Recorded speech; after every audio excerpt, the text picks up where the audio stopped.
This month is all about recognizing the sacred in everything, including you. And to be this week is to be the door, to both move with divine and allow that steadiness of divine all in the same moment.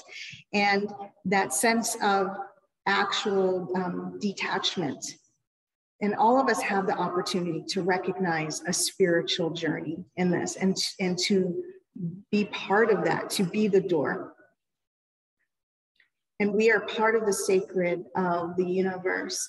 Each and every molecule, every substance, everything is the sacred, which leads us to our spiritual journey, which means our spiritual journey is also sacred. Just being alive is your spiritual journey into being sacred.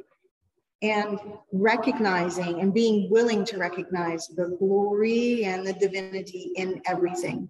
And recognizing that creation is good. Creation is good. On Wednesday, when Tim Brainerd was here, that was his whole talk about the goodness of creation. And that with us in that creation moment means that all of us have its original blessings. Creation offers us all original blessings. We as humanity, just as a whole through our history, we started actually to slip from that reminder that Jesus's life gave us the recognition of the divinity of creation, that his whole journey was to say everything is part of spirit, even matter, everything, spirit and matter are all part of the divine. The seen and the unseen are one. Somewhere in the 4th century, St. Augustine wrote about duality. He started to shift the narrative, right?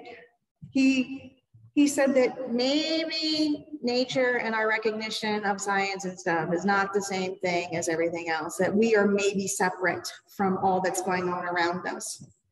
And that coincided with the fall of empire, right? And with the fall of the empire, all of a sudden, when they regrouped together in Nicaea, there became this alignment between the rulers and the religion, between the Christianity and the rulers of humanity all at the same time. There was this alignment that took place at the Nicene Council, and there they started to solidify this idea of separateness, that instead of original blessings, there was original sin.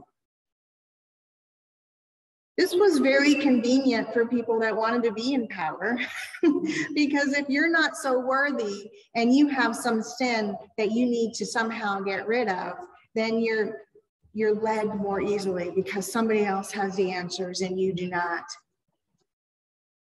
And the actual heart and soul of the reason Jesus walked the planet started to slip a little bit in this time.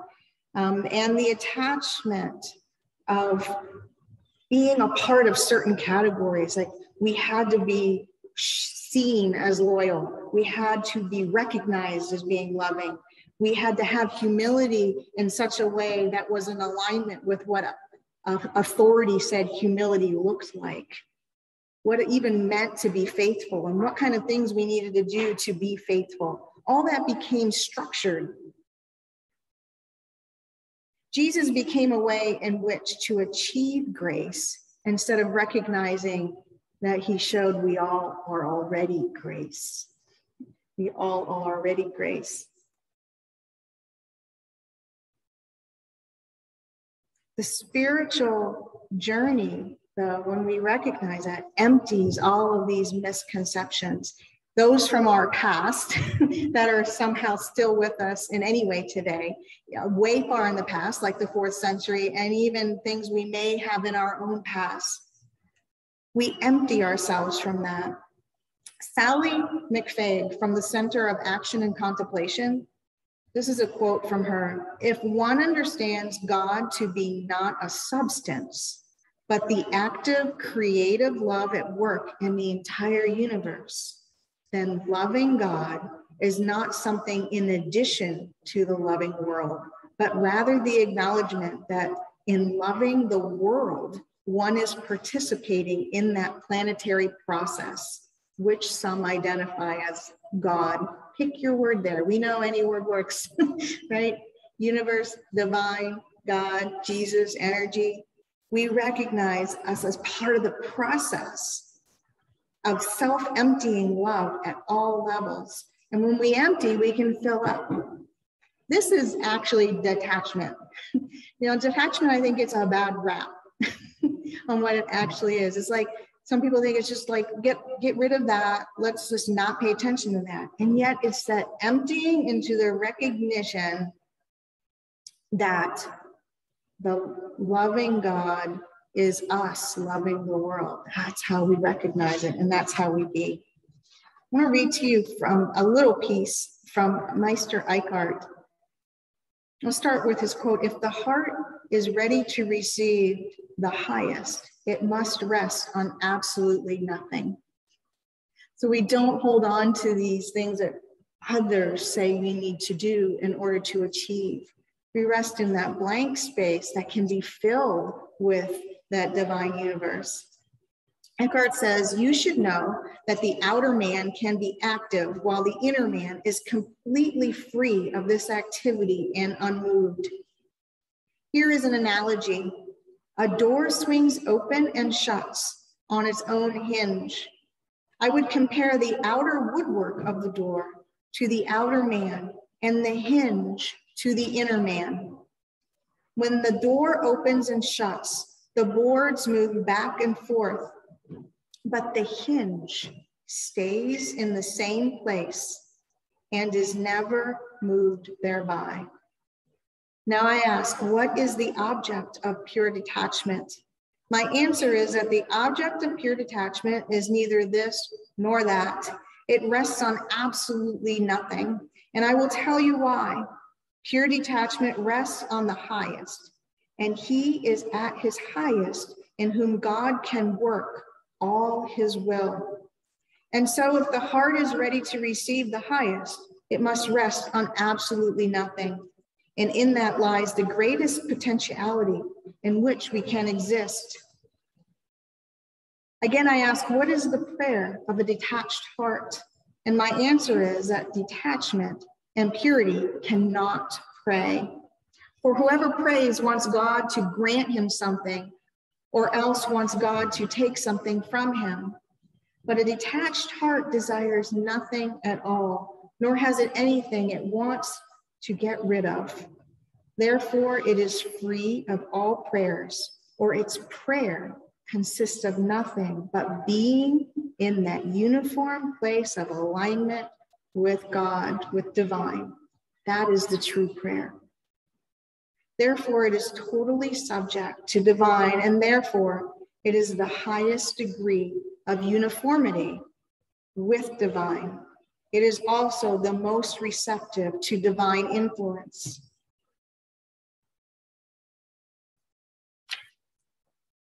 Being in that alignment place, basically it's that place of not worrying that we talked about all last month, right? It's that place of just being. Our transformation, our willingness to empty into all of that is the spiritual journey.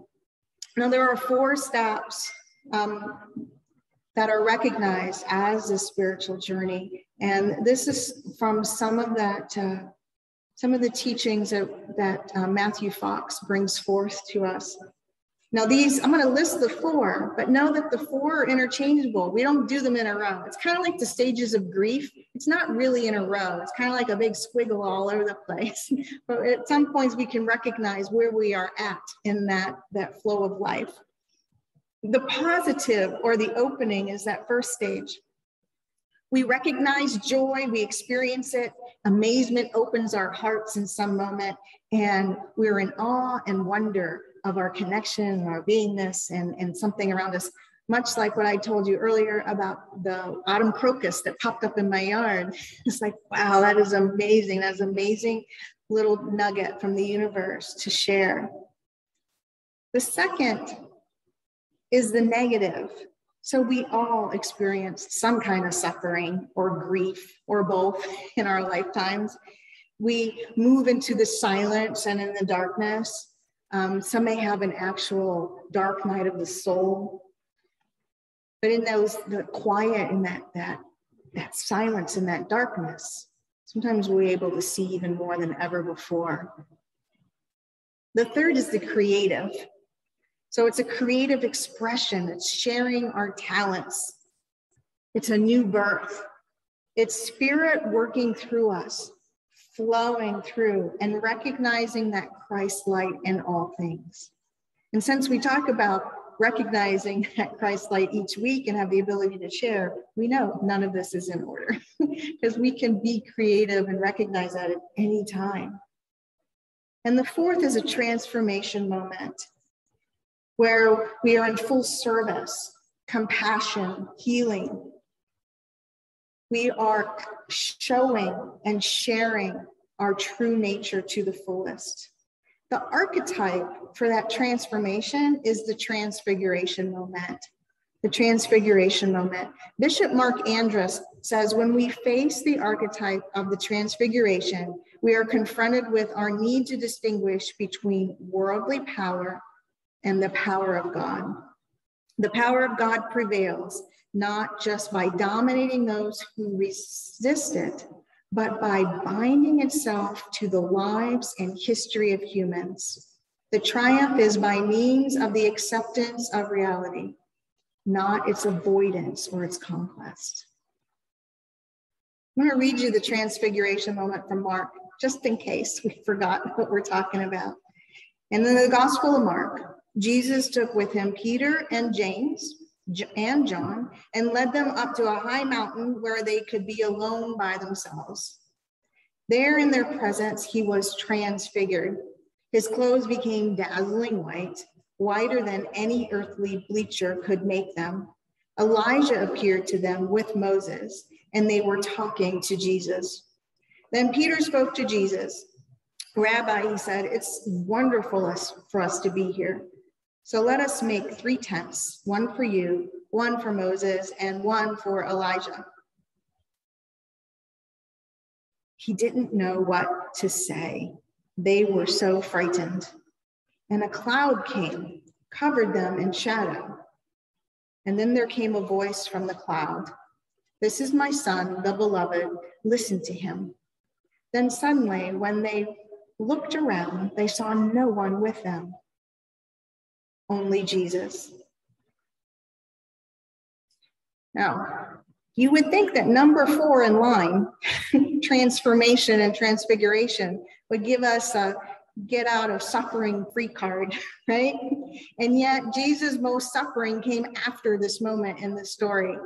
That's when most of the suffering take place. So transformation doesn't take away our earthly or human experience, but it does put it into perspective. It puts us into perspective. We no longer attach the world and our life to what we think we need to show outward to show that we are on the right track, right? It's not looking for a certain type of success and happiness to know that everything and we are still the divine. It may not look like what the rest of the world thinks it needs to look like. We remember that, like Jesus, that if we remain ourselves and we actually remove ourselves sometimes to the quiet mountaintop to allow that connection, we get a fuller connection. In this case, voices from the past, voices that already may have gone through that, sharing their experience from the other side of life, from the spirit world, presenting, reminders that we are always guided in our future. And I love the image of the cloud and the shadow, because it reminds us that no one outside of us in that moment may fully understand the changes that have happened within. They may see something totally else. They may think either, how you see somebody after 10 years and they're like, what? I thought I knew you, you know? And that's not the case, because we have these moments where we are transformed, and our outer appearance, you know, may be all right, but it's clouding everything that's happening on the inside that's not fully visible. The apostles could not see through that shadow. They didn't really understand. They didn't understand the internal transformation or what was really to be moved forward. But in that moment, we recognize Jesus not attaching himself to any kind of outcome. Nothing is either good or bad. It's part of the experience. I want to close with some thoughts from Matthew Fox. He says, how do we experience our own transfiguration? How do we undergo, as other Christs, so profound an experience on our own mountaintops? And how do we allow such experiences to penetrate our hearts and souls and minds? And how do we witness this light, this Christ in others and the world around us? How do we recognize gratitude and share that? How are we the door, both steady and moving? Allowing that light and that breeze to be fully present and moving and fulfilling. Amen.